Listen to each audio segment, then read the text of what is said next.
തസ്യൈവ may സൗഹൃദസഖ്യമൈത്രീ ദാസ്യം പുനർജന്മനി ജന്മനി സ്യാത് മഹാനുഭാവേന ഗുണാലയേന വിഷജ്ജതസ്ഥൽ പുരുഷ പ്രസംഗ. നാളെ പോവാം ഭഗവാനെ കാണാൻ എന്നുള്ള ഭാവത്തിൽ നിന്നതായിട്ടുള്ള സുധാമാവ് ഭഗവാന്റെ അടുത്തെത്തി. ഭഗവാനോടൊന്നും അദ്ദേഹം ചോദിച്ചില്ല.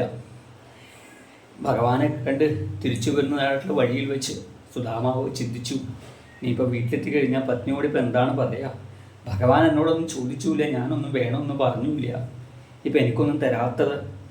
എനിക്ക് അഹങ്കാരം വന്ന് അവിടുത്തെ മറക്കാൻ ഇടവരണ്ട എന്ന് വിചാരിച്ചായിരിക്കും ചിന്തിച്ചിട്ട് പോകുന്നതായിട്ടുള്ള സുധാമാവ് സ്വന്തം വീടിൻ്റെ മുന്നിലെത്തിയപ്പോൾ കണ്ട കാഴ്ച എന്താണല്ലേ?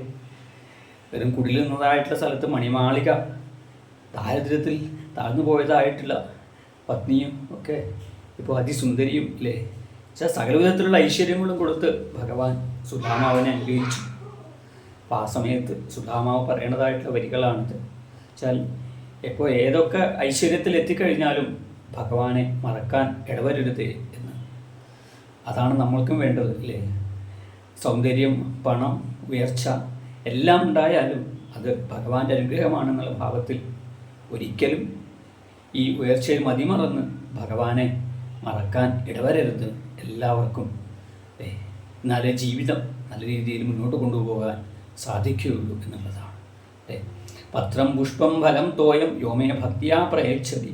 ഇലയായാലും വെള്ളമായാലും കായായാലും ഭക്തിയോടുകൂടി നമുക്ക് ഭഗവാന് സമർപ്പിച്ച് അവിടുത്തെ അനുഗ്രഹം വാങ്ങാം. എല്ലാവരെയും ഭഗവാൻ അനുഗ്രഹിക്കട്ടെ.